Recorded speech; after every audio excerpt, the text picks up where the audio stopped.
बिस्मिल्लाहिर्रहमानिर्रहीम। अस्सलाम वालेकुम वरहमतुल्लाहि वबरकातुहू। नाजरीन, ऐसी कौन सी जगह है जहां अल्लाह मौजूद नहीं? क्या आप जानते हैं? हजरत अली रजी अल्लाह तआला अन्हु से पूछा गया अब तक का सबसे मुश्किल तरीन सवाल। यहूदियों ने हजरत अली रजी अल्लाह तआला अन्हु से पूछा कि बताएं ऐसी कौन सी जगह है जहां खुदा मौजूद नहीं है। नाजरीन, अल्लाह ताला ने हजरत अली रजी अल्लाह तआला अन्हु को अकल की इस कदर आला और अरफत सलाहियतों से नवाजा था कि जो मसाइल दूसरे हजरात के नज़दीक पेचीदा और मुश्किल समझे जाते थे उन मसाइल को वो आसानी से हल कर देते थे। सहाबा कराम रिजवानुल्लाह अलैहि अजमाइन ऐसे अवकाश से पनाह मांगते थे कि जब कोई मुश्किल मसला पेश आ जाए और इसके हल के लिए हजरत अली रजी अल्लाह तआला अन्हु उस वक्त मौजूद ना हों। एक दफ़ा यहूदियों की एक जमात हजरत अली रजी अल्लाह तआला अन्हु के पास आई और वो लोग हजरत अली रजी अल्लाह तआला अन्हु के इल्म और दानाई से अच्छी तरह वाकिफ थे। वो नादान ये सोचकर आए थे कि अगर किसी तरीके से वो हजरत अली रजी अल्लाह तआला अन्हु को इल्मी बुनियाद पर शिकस्त दे दें तो इससे मुसलमानों को शर्मिंदगी होगी और हर तरफ हमारा डंका बजने लगेगा। इस यहूदी जमात ने यह भी मंसूबा बनाया कि हम जो आपसे सवाल करेंगे वो आपकी किताब यानी कुरान मजीद से नहीं बल्कि अपनी किताब यानी तौरात से करेंगे। इस जमात ने मन ही मन में ये सोच लिया था कि अगर हजरत अली रजी अल्लाह तआला अन्हु हमारे शराइत के मुताबिक तौरात से जवाब देने पर राजी हो भी जाते हैं तो यही हमारी जीत होगी। लेकिन नाज़रीन, यहूदियों के इस जमात के मन ही मन में कुछ यूं था कि हजरत अली रजी अल्लाह तआला अन्हु हजरत मोहम्मद मुस्तफ़ा सल्लल्लाहु अलैहि वसल्लम के मानने वाले हैं और हजरत मोहम्मद सल्लल्लाहु अलैहि वसल्लम पर कुरान पाक नाजिल हुआ तो ये बात मुमकिन नहीं कि हजरत अली रजी अल्लाह तआला अन्हु किसी सूरत तौरात के सवालों का जवाब दे सकेंगे। नाज़रीन, यहूदियों के इस जमात का सरबराह जिसका नाम रासुल जालूत था, उसकी जेर क़ियादत ये जमात हजरत अली रजी अल्लाह तआला अन्हु के पास आई थी। रासुल जालूत बोला, ऐ अली, हम लोगों ने आपके इल्म का बहुत चर्चा सुना है। आपके इल्म के चर्चे दूर दूर तक फैले हुए हैं। हजरत अली रजी अल्लाह तआला अन्हु मुस्कुरा कर बोले, तो क्या इस बात की तस्दीक करने के लिए आए हो? रासुल जालूत बोला, हम आपसे चंद सवालात करेंगे। आपको इन सवालों का जवाब हमारी किताब तौरात से देना होगा और अगर आपने सबके सामने हमारे सवालों के जवाब दे दिए तो हम आपको बाबुल इल्म मान लेंगे। हजरत अली रजी अल्लाह तआला अन्हु ने मुस्कुरा के जवाब दिया, मैं फिलहाल इस बात से बिल्कुल गाफिल हूँ कि तुम लोग क्या सवालात करोगे और तुम क्या सोच के आई हो, और अगर मैं तुम्हारे इन सवालों के जवाब देने में कामयाब हो जाऊं तो क्या तुम लोग दीन इस्लाम कबूल करोगे?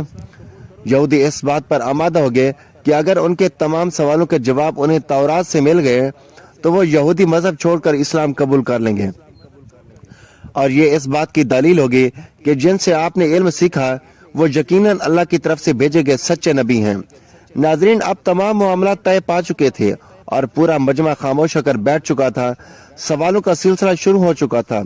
यहूदी आलम रासुल जालूत ने मजमे की जानिब देखा और इल्म के तकब्बर से भरपूर लहजे में सवाल किया, ऐ अली, ये बताइए कि वो कौन सी चीज है जो खुदा के लिए नहीं है? यहूदी ये जानते थे कि मुसलमानों की किताब में दर्ज है कि हर चीज अल्लाह के लिए है और अल्लाह ताला ने बनाई है और इस बात का जवाब हजरत अली के लिए देना नामुमकिन होगा। मजमे में बैठे तमाम अफराद सोच में डूब गए कि कायनात में कोई ऐसी चीज भी है जो अल्लाह के लिए ना हो। तब हजरत अली रजी अल्लाह तआला अन्हु ने बगैर किसी तवक्कुफ के फरमाया कि तुम जानना चाहते हो कि वह कौन सी चीज है जो अल्लाह के लिए नहीं है? तो उसका जवाब शिर्क है। अल्लाह हर किस्म के शिर्क से पाक है। तमाम मजमा जो बैठा सुन रहा था बेसख्त वाह वाह कह उठा। नाजरीन, अब रासुल जालूत ने दूसरा सवाल किया, ऐ अली, ये बताइए कि वो कौन सी जगह है जहां अल्लाह मौजूद नहीं है? हजरत अली ने उसको फौरन जवाब दिया कि अल्लाह ताला हर जगह मौजूद है। इस पर रासुल जालूत बोला, इस सवाल का जवाब आप हमें हमारी किताब से दें। हजरत अली रजी अल्लाह तआला अन्हु ने फरमाया कि क्या तुम्हारी किताब में ये नहीं लिखा कि हजरत मूसा अलैहिस्सलाम के पास एक फरिश्ता आया और हजरत मूसा अलैहिस्सलाम ने उससे पूछा कि तुम कहाँ से आए हो? तो उसने जवाब दिया कि मैं 7वें आसमान से हाजिर हुआ हूँ। इतने में हजरत मूसा अलैहिस्सलाम के पास दूसरा फरिश्ता आया। हजरत मूसा अलैहिस्सलाम ने उससे पूछा कि तुम कहाँ से आए हो? उसने जवाब दिया, मैं जमीन के 7वें तबक से आया हूँ, आपके पास हाजिर हुआ हूँ। हजरत मूसा अलैहिस्सलाम ने पहले फरिश्ते से पूछा, 7वें आसमान पे मैं तुम्हारे करीब कौन था? फरिश्ते ने जवाब दिया, मेरे करीब मेरा रब था। हजरत मूसा अलैहिस्सलाम ने जमीन से आने वाले दूसरे फरिश्ते से पूछा, तुम्हारे करीब कौन था? उसने जवाब दिया, मेरे करीब मेरा रब था। تو اسے یہ معلوم ہوا کہ بلندیوں کی انتہا ہو یا گہرائیوں کی انتہا، اللہ رب العزت ہر جگہ موجود ہے۔ ناظرین، راس الجالوت اب تھوڑا گھبرا گیا یہ دیکھ کر کہ حضرت علی رضی اللہ تعالیٰ عنہ نے اس کے سوالوں کے جواب اس کی کتاب سے ہی دے دیے تھے۔ اب اس نے حضرت علی رضی اللہ تعالیٰ عنہ سے تیسرا سوال پوچھا، اے علی یہ بتائیے کہ وہ کون سی چیز ہے جو خدا کے قریب نہیں ہے؟ حضرت علی رضی اللہ تعالیٰ عنہ نے فرمایا کہ ظلم ایک ایسی چیز ہے جو میرے رب کے قریب نہیں ہے۔ ناظرین، اب راس الجالوت نے پے در پہ شکست کھانے کے بعد اپنے سوالوں کا رخ بدل لیا۔ اب اس نے علمی سوالات کی بجائے تاریخی اور سیاسی سوالوں کی طرف اپنا رخ موڑ لیا اور بہت ہی تکبر بھرے انداز میں اس نے پوچھا، اے علی اس چشمے کا نام بتائیے جو زمین پر پہلی مرتبہ جاری ہوا۔ حضرت علی رضی اللہ تعالیٰ عنہ بولے کہ اس چشمے کو چھوڑو، پہلے یہ بتاؤں کہ تمہارے دل میں کیا ہے، اور تمہارے دل میں یہ ہے کہ وہ چشمہ بیت المقدس کی ایک چٹان کے نیچے ہے۔ راس الجالوت کے منہ سے بے ساختہ نکلا تو حضرت علی بولے کہ آج اپنی اصلاح کر لو، کیونکہ زمین پر بہنے والا پہلا چشمہ وہ نہیں جسے تم لوگ سمجھتے ہو، بلکہ زمین پر بہنے والا پہلا چشمہ وہ ہے جیسے حضرت خضر علیہ السلام نے پانی پیا، اور یہی وہ چشمہ جیسے آب حیات جاری ہوا۔ ناظرین، اب راس الجالوت گھبرا گیا تھا۔ اس نے اس گھبراہٹ میں حضرت علی رضی اللہ تعالیٰ عنہ سے ایک اور تاریخی سوال کیا، اے علی یہ بتائیے کہ وہ کون سا پتھر ہے جو آسمان سے پہلی دفعہ اتارا گیا؟ حضرت علی رضی اللہ تعالیٰ عنہ نے جواب دینے سے پہلے ایک جملہ کہا، یقیناً تم لوگوں کے ذہنوں میں پہلا پتھر وہ ہے جو بیت المقدس میں نصب ہے، لیکن تم اس بات کو کیوں بھول جاتے ہو کہ خانہ کعبہ بیت المقدس سے کہیں پرانا ہے، اور ہجر اسود اس وقت نصب کیا گیا جب خانہ کعبہ پہلی دفعہ تعمیر ہوا تھا، اور وہی پہلا پتھر ہے۔ یہودی آپ کے جوابات سن کر ہمت نہ کر سکے کہ انہیں غلط قرار دیں، کیونکہ آپ ان کے جوابات انتہائی دلیل کے ساتھ دے رہے تھے اور ان کی اصلاح بھی کرتے جا رہے تھے۔ آپ کی بار راس الجالوت نے ایک سیاسی سوال پوچھا۔ اس نے پوچھا، یہ بتائیں کہ وہ کون سی چیزیں ہیں جو مسلسل کم اور زیادہ ہوتی رہتی ہیں؟ حضرت علی رضی اللہ تعالیٰ عنہ بغیر کسی توقف کے بولے کہ تم اپنی ماہ و سال پر غور کرو تو تمہیں خود ہی اس سوال کا جواب مل جائے گا۔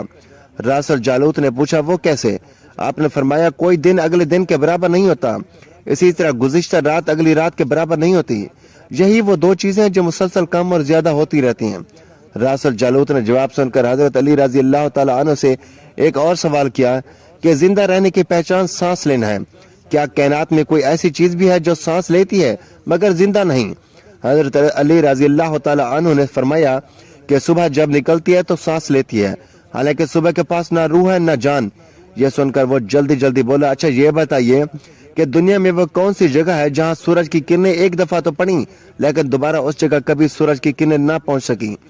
حضرت علی رضی اللہ تعالیٰ عنہ نے فرمایا، ہاں یہ سمندر کی وہ جگہ ہے جہاں سے حضرت موسیٰ علیہ السلام اور ان کی قوم گزری تھی، اور سمندر اللہ تعالیٰ کے حکم سے دو حصوں میں تقسیم ہو گیا تھا۔ بس اس قافلے کے گزرنے کے بعد سورج کی کرنیں اس جگہ ضرور پڑی تھی، لیکن اس کے بعد سورج کی کرنیں کبھی بھی وہاں نہیں پہنچ سکیں۔ ناظرین، جواب پاتی اس نے حضرت علی رضی اللہ تعالیٰ عنہ سے پھر سوال کیا کہ یہ بتائیں کہ وہ کون سی دو چیزیں ہیں جو ہمیشہ غائب رہتی ہیں، اور وہ کون سی دو چیزیں ہیں جو ہمیشہ ظاہر رہتی ہیں؟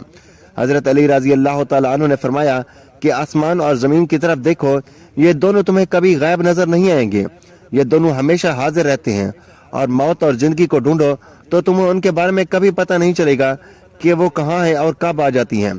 اگلا سوال راس الجالوت نے یہ کیا کہ اے علی یہ بتائیے کہ وہ کون سی چیز ہے جس کا خالق اللہ خود ہے مگر اس کے بارے میں خود سوال بھی کرتا ہے؟ حضرت علی رضی اللہ تعالیٰ عنہ نے بولے، حضرت موسیٰ علیہ السلام کے عصا کا خالق خود اللہ ہے، اور اس عصا کے بارے میں اس نے خود حضرت موسیٰ علیہ السلام سے سوال بھی کیا تھا اور پوچھا کہ موسیٰ یہ آپ کے ہاتھ میں کیا ہے؟ پھر اس نے اگلا سوال کیا کہ بیت اللہ کا طواف تو ذی حیات کرتے ہیں، لیکن اس بے جان چیز کے بارے میں بتائیں جس نے بیت اللہ کا طواف کیا۔ حضرت علی رضی اللہ تعالیٰ عنہ بولے، توقف کہ کشتی نوح ایک ایسی بے جان چیز ہے جو طواف کے دوران اس مقام پر پہنچی جہاں بیت اللہ ہے، تو اس نے اس کے گرد 7 چکر لگائے۔ راس الجالوت نے باب العلم حضرت علی رضی اللہ تعالیٰ عنہ سے کئی سوال کیے اور تمام کے جواب آپ رضی اللہ تعالیٰ عنہ نے بالکل ٹھیک ٹھاک بلا توقف دیے۔ تو مجمع میں بیٹھا ہوا ایک یہودی بولا کہ حضرت دنیا میں ہر شخص سوچ کے جواب دیتا ہے، لیکن آپ تو ہر سوال کا جواب بلا توقف دے رہے ہیں۔ حضرت علی رضی اللہ تعالیٰ عنہ نے اس سے سوال کے بدلے میں یہودی سے ایک سوال کیا، بتاؤ تمہارے ہاتھ کی کتنی انگلیاں ہیں؟ اس نے فوراً جواب دیا 5۔ हजरत अली रजी अल्लाह ताला अन्हु ने फरमाया, तूने भी तो फौरन सवाल का जवाब दे दिया। उस यहूदी ने कहा, या अली, ये कैसी बात हुई? मुझे मालूम है कि मेरे हाथ की 5 उंगलियां हैं। यह सुनकर हजरत अली रजी अल्लाह ताला अन्हु ने मुस्कुराते हुए कहा, मुझे भी ये सारे इल्म ऐसे ही मालूम है जैसे तुझे ये मालूम है कि तेरे हाथ में 5 उंगलियां हैं। यहूदी नादान नहीं जानते थे कि बाबुल इल्म के पास कायनात के राजों का इल्म है, लेकिन जब उन्हें तमाम सवालात के जवाबात ठीक ठाक मिल गए तो रासुल जालूत समेत तमाम गिरोह ने कलमा पढ़ा और सब के सब दायरे इस्लाम में दाखिल हो गए। नाज़रीन, ये थी हमारी आज की वीडियो। अच्छी लगी हो तो वीडियो को लाइक करें, शेयर करें, चैनल को सब्सक्राइब करें ताकि हर आने वाली इस तरह की मालूमाती वीडियो सबसे पहले आप तक पहुंचे। तो नाज़रीन, अगली वीडियो में फिर मिलेंगे, तब तक के लिए इजाजत दीजिए। अल्लाह हाफिज।